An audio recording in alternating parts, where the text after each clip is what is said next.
Hello, everyone. We're going to be talking about water pollution. So, before we begin, let's look at what pollution is defined as. So, pollution is defined as the presence or introduction into the environment of a substance or thing that it has harmful or poisonous effects. So, in general, we're talking about something that is going to cause an immediate reaction or reaction over time.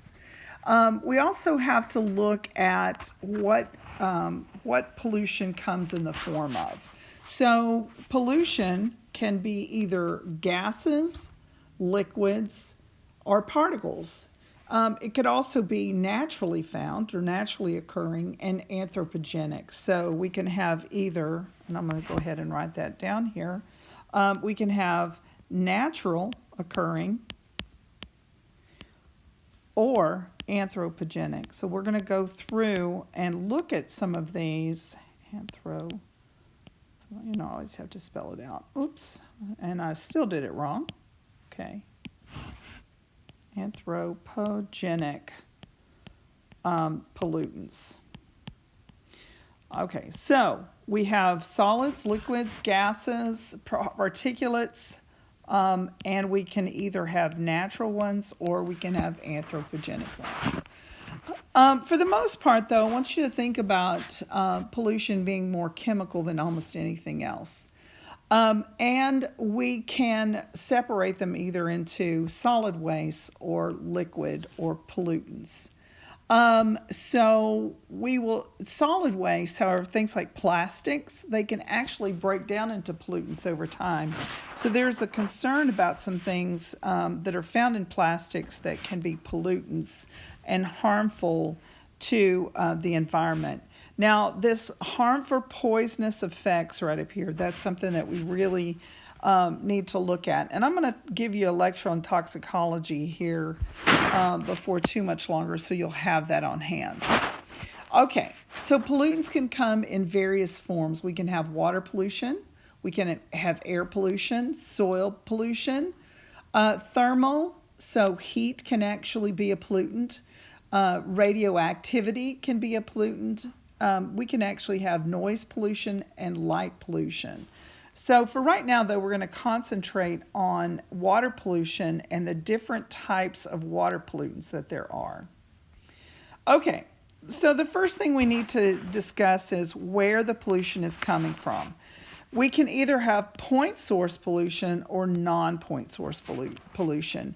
Point source means you can actually point to it, right? So you can usually see that it's coming out of a pipe or some place where they know exactly the location at which that pollution started. Non-point source pollution is what they call diffuse. So when you have something that is diffuse, it means where is it coming from? Because it can come from all kinds of different directions. So there are some things out there that occur that come from many, many different directions rather than just one direction. So we have point source pollution and we have non-point source pollution. So pollution from specific, and this is slide number 4, pollutions from a specific single source discharged through pipes, ditches, sewer lines. So if it's coming from point sources, we can actually look at it and say they're the ones responsible. So if, for example, we talked about our water treatment plant, wastewater treatment plant, or another word is sewage treatment plant, that would be some place where you could say we know exactly where it's flowing back into the waterways and can be a source of pollution.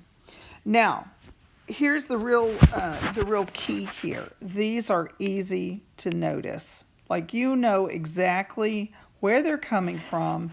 They're easy to monitor and easy to regulate. So if I can find out who the person or the company or whatever it is that is doing generating the pollution, I can go in there, find them, and put some restrictions on it, and I can then set them up so that we can monitor them over time. So it's pretty easy to take care of once you figure out where that point is coming from. The next slide is our non-point source pollution. So like I said, they're broad, diffuse, and they're coming in from lots and lots of different directions. So hopefully you can see some of these. So we have croplands, or agriculture, livestock, logging, and this one's big, our streets, lawns, and golf courses. So I'm reading a wonderful book called Nature's Best Hope. And he talked about in this book the effects of our lawns, particularly on water pollution. So if you remember, some of the things that are going to come from this are similar to what we're going to have in agriculture. So we're going to be talking about things like fertilizers and pesticides, and also sediments, so runoff. And those are going to cause some particular problems that we'll talk about later in our lecture on eutrophication. Now here's the problem with this. They are difficult and expensive to identify, monitor, and control. In other words, how do I manage this? How do I decide who, first of all, is there anyone I can find? Because let's say it's your neighbor and they have they've overused fertilizers and it's now run down into the street. If they go and they catch them doing this, that's one thing. But for the most part, people don't really get caught in non-point source pollution. So how do we monitor and control this? Usually what we have to talk about is we have to do things like advertising. We have to hit it from like education angles.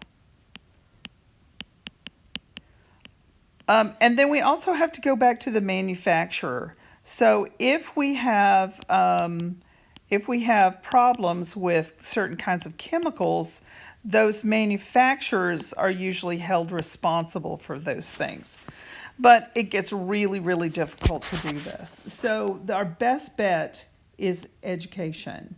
And lawns are becoming a huge kind of makeover. How do we change our attitude toward our yards in order to stop some of this non-point source pollution? All right, let's move on.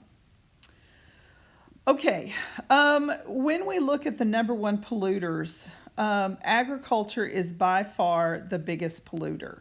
So what do we have? We have sediments, we have fertilizers, pesticides, we have bacteria coming from livestock waste. And by the way, these are all water pollutants. We're going to talk about air pollutants and how these are affected as well. We had food processing waste. So whenever they clean an animal or clean the vegetables or whatever it is before they get ready to sell it or take it to market, those wastes have to go somewhere. And a lot of times what they do is they go into our water stream. Excessive salts, and this includes not just NaCl, but all salts that are part of our chemical makeup. And then finally, the hormones used in livestock from agriculture can be a big pollutant. Now, in agriculture, our subtext here is our lawns. So you could say our sub number one is lawn care. And lawn care, the deal here, I'm sorry, that looks really awful. So the deal here with lawn care, so our sub number one, lawn care, is that it gives nothing back to the environment. Like when we put on fertilizers and when we do pesticides, and also the amount of water that we use in our lawn care just to grow grass adds nothing to the environment. Like you get no benefits, right? Nothing.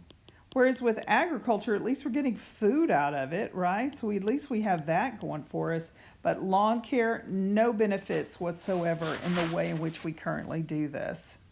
I'm getting real passionate about this, by the way. Okay, the next one is industrial facilities. So we have organic and inorganic chemicals. Now, once again, when we see this word organic, we're just thinking about carbon compounds. Now, it doesn't, remember, we've talked about how the word organic in this course has been used in several different ways. This one is talking about organic compounds. So a lot of times we will have hydrocarbons, and those hydrocarbons are usually associated or stuck onto things like chlorine and fluorine. Chlorine and fluorine. And as we go through this, you're going to see that these two big things right here make a huge difference in the kinds of chemicals that we're putting out there. Think about in this one, these industrial facilities, things that like DuPont, right? And Union Carbide. So those are just the big companies, right? But we've got lots and lots of them. And what they're doing is they're putting out a lot of organic chemicals, and they're really going undetected and unregulated. Because if they don't say anything, who's going to know?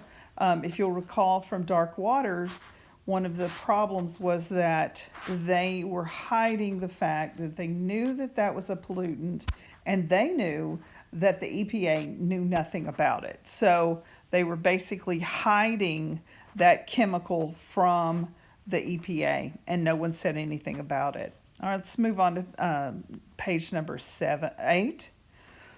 So our third number one polluter of water is mining.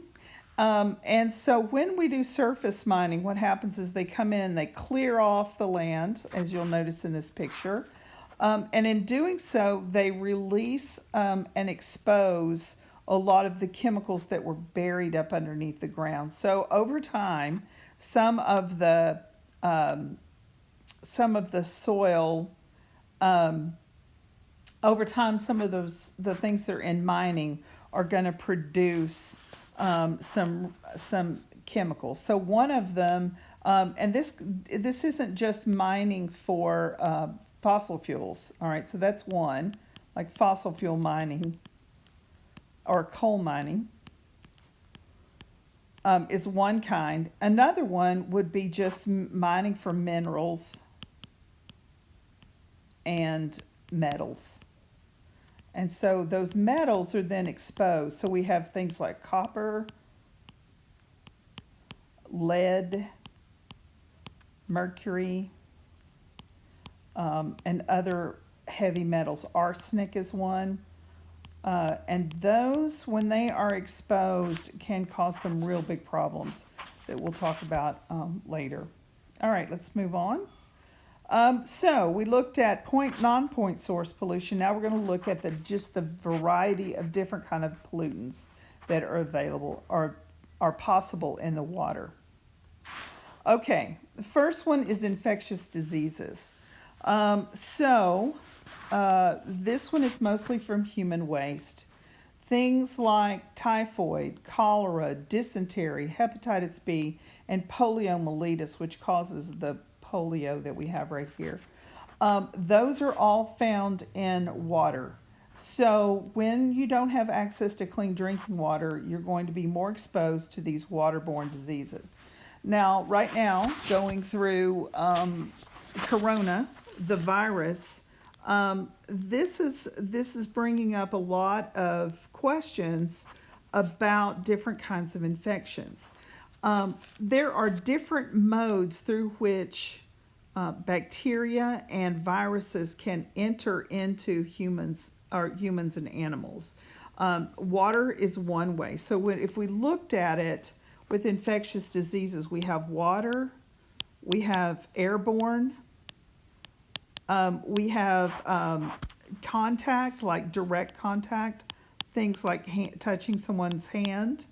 or even sexually transmitted, right?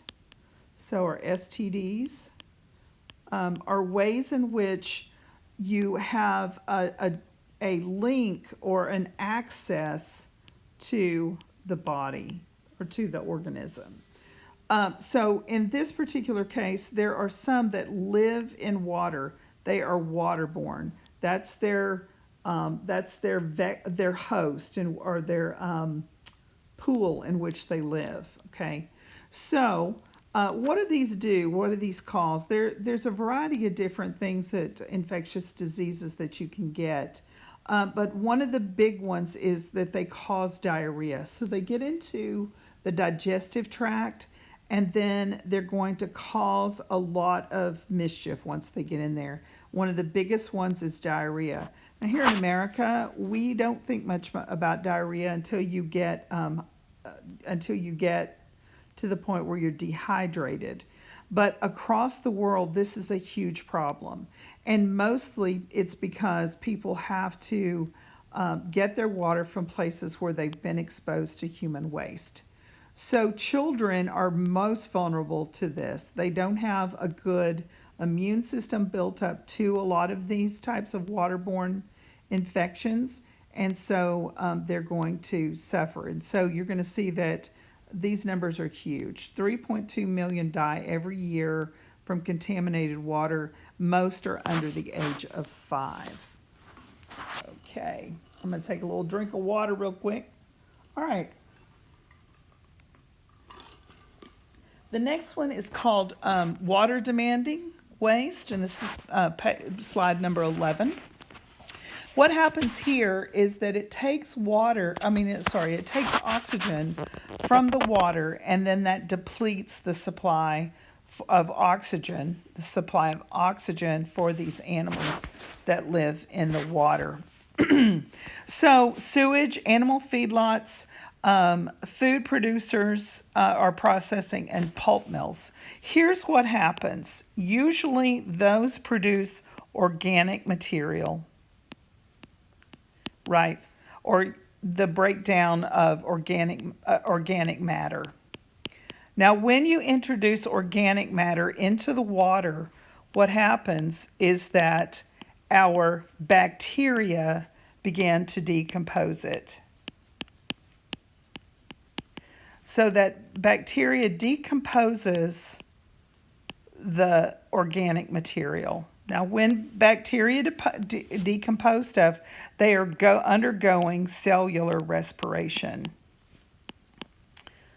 right? So what that does then is when they do cellular respiration in consumption, they take the oxygen. So we're just going to show this as our organic matter, right? Or C6H12O6. And then they're using the oxygen that's already found in the water. But what they're producing is CO2 and H2O. And in that way, those numbers, the oxygen numbers fall out. So that takes away the oxygen. This is really a really important process when we talk about eutrophication. So just bear this in mind, that anything that's going to take oxygen is problematic. So in our wastewater treatment, one of the things that they do is they let the bacteria work inside the sewage treatment plant. So this little process right here goes on inside the wastewater treatment plant, so that it doesn't happen outside of the water treatment plant. Okay. The next one is plant nutrients. So in this one, we have our nitrates and phosphates. So if you'll remember from our water treatment plant, you see how important that was to talk about it. One of the things that they do is that the bacteria takes care of these nitrates and phosphates, because if they don't, then the algae are going to use it as fertilizer and they're going to start to grow. So once again, sewage, animal waste, and fertilizers are big producers of nitrates and phosphates. All right, slide 13. Organic chemicals such as oil, gasoline, plastics, pesticides, cleaning solvents, medicines. I'm just going to write this on here so you remember: dark waters, That's what they were producing, right? So they were producing organically or hydrocarbon particles, hydrocarbons, right? Hydrocarbon pollution. And a big one in here is chlorine. It's just real nasty. Every time we mess with it, we get it messed up more and more. Okay. But these can come from lots and lots of different places. So plastics, when they start to break down in the water, are going to release a lot of these organic chemicals. And when they do, they're going to cause some real nasty effects. All right, the next one is inorganic compounds or chemicals. These are things like our acids, our bases, our salts, and our metal compounds. So we talked about, I mentioned this in the beginning, things like copper and lead and mercury. These can come from both point sources and non-point sources. So we can actually produce these and put these into the water. When we pour things down the drain, like corrosives, that's a base. All right, so the corrosives.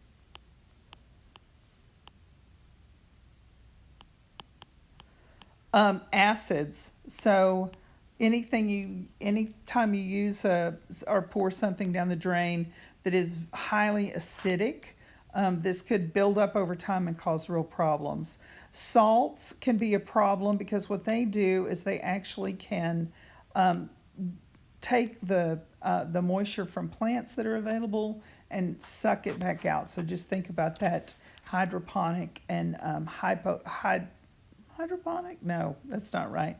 Hypotonic, that's what I'm thinking of. Hypotonic and hypertonic solutions and what happens there. All right, the next one is sediments. So sediments, believe it or not, are a big problem. And this one is mostly from natural, it's a natural pollutant. So if you'll remember, when we look back over these, there are natural sources for a lot of these pollutants. And there are also anthropogenic sources. So in this one, we look at agriculture and mining, and those are both, in many ways, non-point source, right? So they're going to be diffuse and come in lots of different places. Now, the mining, you can probably draw that back to one particular way, and it could be point source, but the agriculture for sure is non-point source. All right, why are sediments such a problem? One is that they lead to eutrophication. So I want you to think about our lakes for just a second. We've talked about the fact that lakes are formed from dams. And when we have pollution coming in, so a lake essentially is fed from rivers and streams, right? Fed by rivers, streams, and runoff. So when it rains, we find that those sediments will run down into the storm drains, and then they will go eventually into the lakes.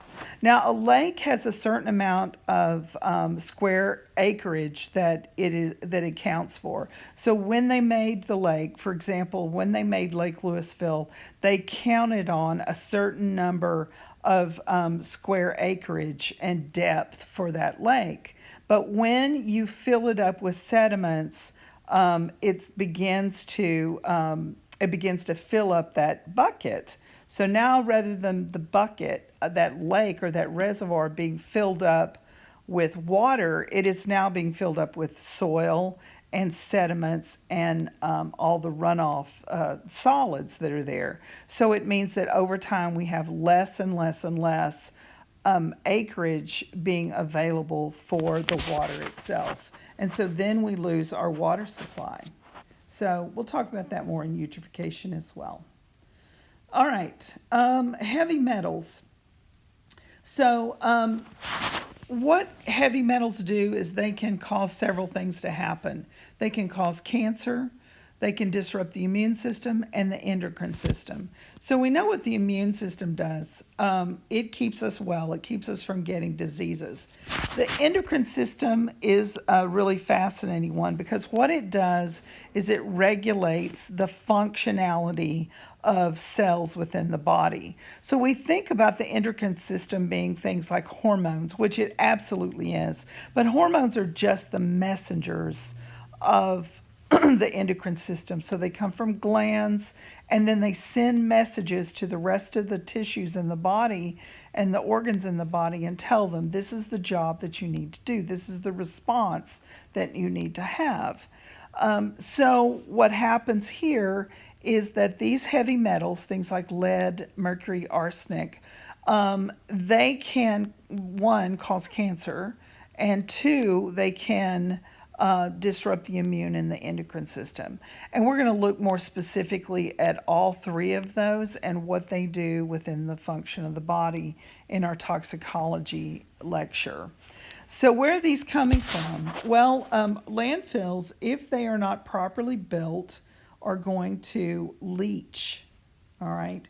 So what happens is if you have water that gets into those landfills, it can leach down into the groundwater, and when it does, it's going to carry a lot of these heavy metals with it. So leaching into the groundwater from landfills can carry all those with them down into it. Another thing is that pouring household chemicals down the drain can cause some of these things to happen. Mining, as we talked about before, that you expose those things and then they start to come in as well. And then finally, industry, if they're not properly handling their materials, can leach down. This is a big problem because one of the things we know is that though things are regulated by the EPA, if they don't have enough inspectors and if they don't have enough regulation, they have no teeth. And when they have no teeth, there's nothing that they can do to stop a lot of these large companies from dumping into the water. Even though it's illegal, if you're just simply relying upon those companies to do the right thing, we know that that doesn't always happen. And many times it happens not at all. All right, our final thing is thermal pollution. So thermal just simply means that we have hot water or the water becoming hotter over time. So some of the ways in which this happens are through the generation of electricity. So if you have electricity being generated, usually what they do is they have a power plant, right? So let's put a little power plant out here. So we have our power plant, and they usually are generating electricity in there. They have a smokestack. And by the way, a lot of times you'll see things rising up off these smokestacks. What's rising up off of that is usually not air pollution. It's mostly just steam. It's mostly just water. But next to them, they usually are required, or they're always required, to have a pool of water to the outside. And what happens here, and industrial plants do this as well, when they use water and they're ready to discharge it, they have to discharge it first of all into these holding tanks. And the holding tank will cool down the water, cools the water. And then they can either reuse it or they can turn around and discharge it then down into the water. But they have to get it to a certain degree. And the reason is that there are certain animals, there's a temperature like tolerance range. So we have temp tolerance range. All right, and if things go above that temperature tolerance, then the animals die, right? Or animals and plants both. Things die. All right, so if you get up or below that temperature tolerance, things die.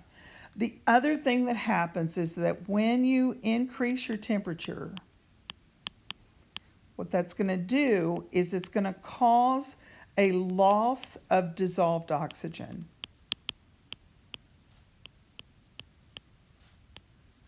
All right, so this is important because when you have, let's say you have a pan of water and you put it on the stove, one of the things you'll notice is that it's before it starts boiling, water, air droplets actually start to, or air bubbles start to form, and then they just slowly make their way out. And what you're seeing is the release of dissolved oxygen. So all of our water has some amount of dissolved oxygen in it. So what they have to do then is that when you raise your temperature, you're going to see that oxygen is actually released. And the reason that this happens is because you have basically like the water molecules, there becomes space between them, and they expand. And as they expand, the oxygen that's trapped inside of it then bubbles out or is released. So what that means is that that creates less oxygen for animals and plants, and so then they are going to die. So things die. So not only do we have a temperature tolerance, but it also causes this dissolved oxygen to go down, which then causes animals to not be able to breathe. So that would be that. Okay. And I believe that's all our notes. So we've looked at the different kinds of pollutants that are in the water. We have thermal, heavy metals, sediments, inorganic compounds, organic compounds, plant nutrients, oxygen demanding waste, and infectious diseases. And you can see that some of these are going to be very much connected to each other. Oxygen demanding waste, plant nutrients, and then when you remove the sediments also, and then when you remove the oxygen from it, you're going to have a double whammy. You're going to have things build up in compounding interest. Okay, I think that's it.